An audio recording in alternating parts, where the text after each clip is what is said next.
1 फरवरी को आने वाले बजट से पहले हमारी वित्त मंत्री निर्मला मैडम के आगे मैं आज एक रियलिटी चेक रखना चाहता हूं।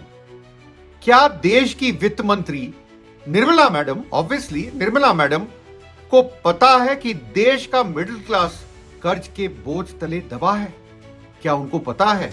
दोस्तों, 1 फरवरी को निर्मला सीतारमण देश का बजट पेश करेंगी, जो हमारी वित्त मंत्री भी हैं, जो वैसे मैंने आपको पहले बताया। अपनी और ज्यादातर आप देखें बजट के अंदर अपने तारीफ के पुल बांधने के अलावा कोई भी वित्त मंत्री कोई काम नहीं करता। और मेरे को तो कई बार ऐसा लगता है जो भाषण भी होता है वो ज्यादा करता है हम क्या करेंगे, आगे क्या करेंगे, पीछे क्या करा, इसके अलावा कोई बात नहीं करता। और उस पर कितना इंप्लीमेंट होता है ये आप लोग जानते हैं। पर मेरा कंसर्न अभी इससे नहीं है। मेरा कंसर्न है कि लोग जो बोझ के तले दबे हैं कर्ज से, मिडिल क्लास खासतौर से, आमजन खासतौर से, उनके लिए क्या कुछ निर्मला सीतारमण जी करने वाली हैं या नहीं करने वाली हैं? और क्या मेरा फर्ज नहीं बनता उनके सामने मैं सच रखूं, उनका सामना कराऊं सच से? निर्मला जी, आपके दफ्तर में बन रहे बजट में उस मिडिल क्लास के लिए क्या राहत होगी जो कर्ज के बोझ तले ऐसा दबा है कि इधर उसकी सैलरी आती है 1 तारीख से 7 तारीख के बीच में नॉर्मली सैलरी आती है, और उधर से ईएमआई में करीब सारी सैलरी चली जाती है। इसी पे बात करते हैं आने वाले कुछ चंद मिनटों में। मैं हूं अनिल शर्मा, आप लोग देख रहे हैं कुमकुम बिनवाल प्लेटफॉर्म। आप लोगों का बहुत बहुत स्वागत है इस प्लेटफॉर्म पर। मैं आपको एक बताना चाहता हूं, एक स्टडी हुई। उस स्टडी में यह पाया गया कैसे आसान कर्ज भारतीयों के लिए ईएमआई का बुरा सपना बन रहे हैं। कैसे, यही तो बताना है। और क्यों बन रहे हैं?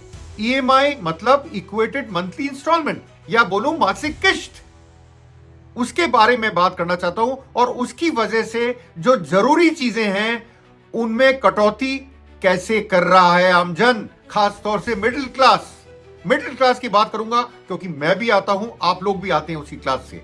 उसी पे बात करूंगा। इस ईएमआई ने, कहने के लिए तो माना जाता था ये आसान करने की चीज है, पर इसने अब एक तरह से हमको घेर लिया है अपने जाल में, और उस जाल से निकलना हमारे लिए मुश्किल हो रहा है। और इसमें जो स्टडी करी वो स्टडी करी कर्ज और लोन समाधान कंपनी एक्सपर्ट पैनल। ये स्टडी हुई 2025 दिसंबर से और जून और दिसंबर के बीच में, मतलब 6 महीने का मानिएगा, करीब 6 महीने के पीरियड के अंदर हुई। 10,000 से अधिक आर्थिक रूप से परेशान कर्जदारों के बीच भयावहता साफ तौर पर सामने आई है इस स्टडी में। वो क्या आई है मैं वही बताने की कोशिश कर रहा हूं आपको। निष्कर्षों से पता लगता है कि कर्ज का दबाव भारतीय घरों के एक बड़े हिस्से का रोजमर्रा की जिंदगी के लिए एक मुख्य विशेषता बन गया है। ईएमआई का जाल जितना दिखता है उससे कहीं ज्यादा गहरा है। मैं पहले भी आपको बोला, चीप लोन्स के नाम पे जो एक आवाज उठी और लोगों ने लेना शुरू करा, उसकी वजह से उनको कितनी दिक्कत आई। सर्वे में पता चलता है कि 85% कर्जदार अपनी मासिक आय का 40% से ज्यादा ईएमआई पे खर्च कर रहे हैं। और ये मानिए 40% तो आपने ईएमआई पे खर्च कर दिया, बाकी चीजों का क्या होगा? खाना, किराया, ट्रांसपोर्ट, स्कूल फीस, मेडिकल खर्च, तो आपके पास बचेगा क्या? ये आपके महीने के शुरू में ही आपको पता लग जाता है कि हमारा जो मेजर अमाउंट है, या मेजर सैलरी का पार्ट है, या मेजर पैसा जो हमने कमाया वो ईएमआई ले गया। 40% छोटा फिगर नहीं है, मैं आपको बताऊं, 40% बड़ा फिगर है। इसके अलावा मैंने आपको बताया जरूरत के जो सामान है, मेडिकल खर्च, किराया, ट्रांसपोर्ट और खाना, ये जो चीजें हैं ये आपके अनदर में मानता हूं बहुत ज्यादा पैसा ले जाती हैं, तो आपके पास अंत में बचता कुछ नहीं है। और मेडिकल खर्च, देखिए खर्च बहुत बड़ा है, और इसमें हमको समझना पड़ेगा कि ये खर्च जो है इतना बड़ा है, इसमें आपको वैसे तो कहने के लिए इंश्योरेंस होता है, पर इंश्योरेंस भी कई लोगों के लिए नामुमकिन होता है लेना। कि इंश्योरेंस जो है, मेडिकल इंश्योरेंस खासतौर से, उसके भी दाम काफी बढ़ चुके हैं कराने के लिए। आज कई भारतीयों के लिए महीना उम्मीद या प्लानिंग के साथ शुरू नहीं होता। इसीलिए नहीं होता प्लानिंग करते हैं नहीं बैठती। उम्मीद करते हैं इस बार तो कुछ बचाएंगे, इस बार तो हम जरूर बचाएंगे, पर पूरा नहीं होता। सैलरी आती है, सैलरी जैसे ही आती है और लगभग तुरंत ही बाहर जाने लगती है, क्योंकि जैसे कमाया वैसे ही निकल गई, ये पता लगता है। ईएमआई, क्योंकि ईएमआई कट जाती है, मैंने आपको बोला ईएमआई का हिस्सा करीब करीब 40% है, 40%।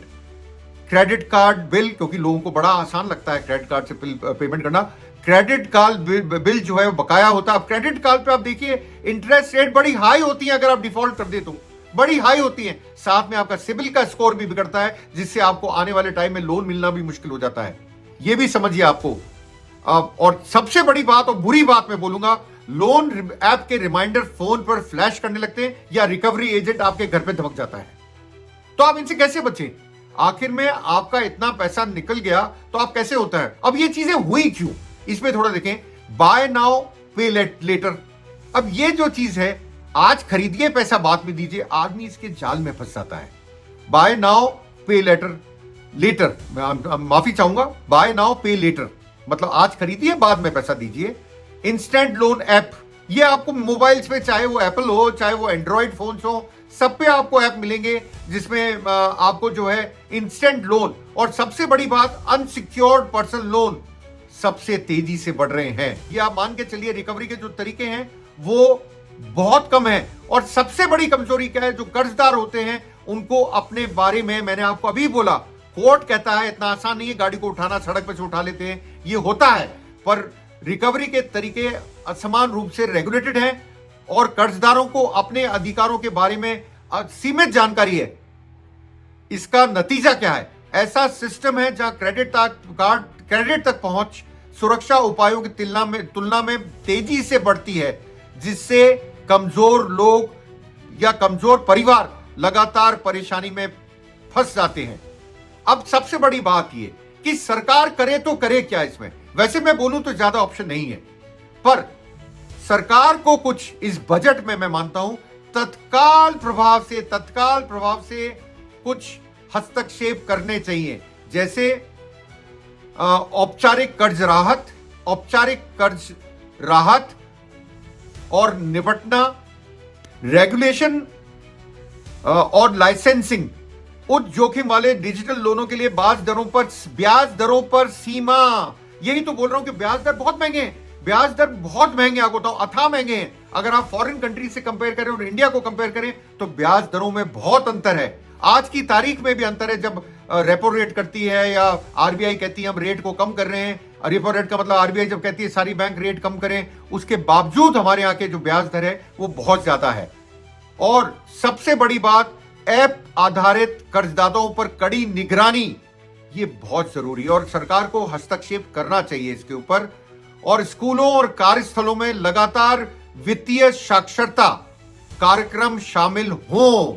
अब वित्तीय जो हम साक्षरता की बात करते हैं, इसको मैं इंग्लिश में बोलूं तो फाइनेंशियल, जो एक तरह से एजुकेशन को ज्यादा पॉपुलराइज करा जाए, जिससे जो लोन लेते हैं उसको नॉलेज भी आए उनके पास क्या ऑप्शंस हैं। इसके अलावा यह भी आए कि आप अपने फाइनेंसिस को कैसे ठीक कर सकते हैं। हिंदुस्तान में इसकी बेहद कमी है, मैं आपको बताऊं इसकी बेहद कमी है। और मैं मानता हूं फाइनेंशियल रेगुलेशंस के ऊपर आदमी को पढ़ाना, स्कूल से लेके कॉलेज तक और वर्किंग प्लेसेस पे भी इसको पढ़ाया जाना चाहिए। मिलता हूं जल्द अपने नए वीडियो के साथ। आप लोगों का बहुत बहुत धन्यवाद मेरे से जुड़ने के लिए। ऐसे ही आप देखते रहिए कुमकुम बिंदवाल प्लेटफॉर्म। लाइक कीजिए, सब्सक्राइब कीजिए, फॉलो कीजिए। बहुत बहुत धन्यवाद।